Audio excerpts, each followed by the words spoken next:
In my bowl, I have 1 cup each of all-purpose flour and whole wheat flour, and to that add 1 teaspoon of baking powder, 1 teaspoon of baking soda, and 1/2 teaspoon of salt. Give it a little whisk just to get everything combined. You actually don't have to do this step, but it's just habit for me. I always whisk my dry ingredients together before I start.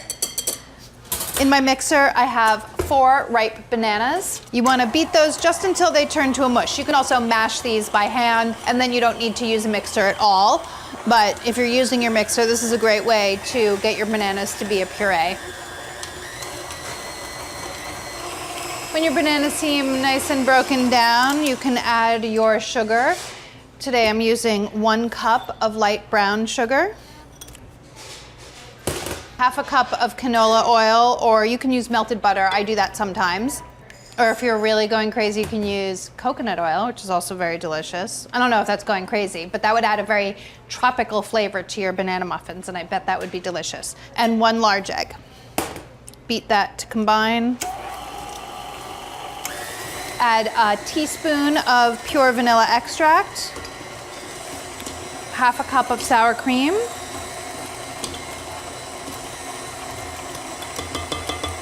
and then your dry ingredient mixture.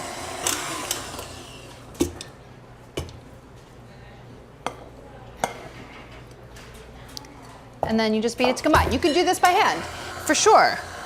It's a little high because it's flying a little bit, but it'll stop. That's it. Get your oven preheating always ahead of time. It'll take probably about 20 minutes for your oven to preheat, so think about that when your recipe only takes about 10 minutes to come together. It needs to be at 350. I always like to give my mixture a stir in case there's any flour stuck on the sides of the bowl or on the bottom of the bowl. Sometimes these larger bowls, everything flies up the sides and it doesn't get well incorporated, especially if it's a smallish batter. So make sure you give it 1 last stir with a rubber spatula.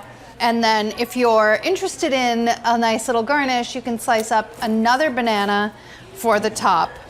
And of course I am, because I like things to be cute as well as delicious. So this makes 12 muffins, so make 12 nice slices of banana for the tops.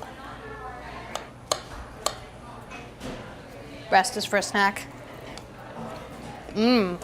Perfectly ripe. Want to make sure that your bananas are ripe for this recipe. Fill the muffin tins about 3/4 full with the batter. I have mine lined with paper baking cups, which I think is important here. Just makes cleanup so much easier.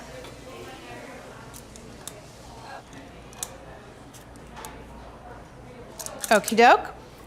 Garnishing. Place 1 little banana slice on the top of each one.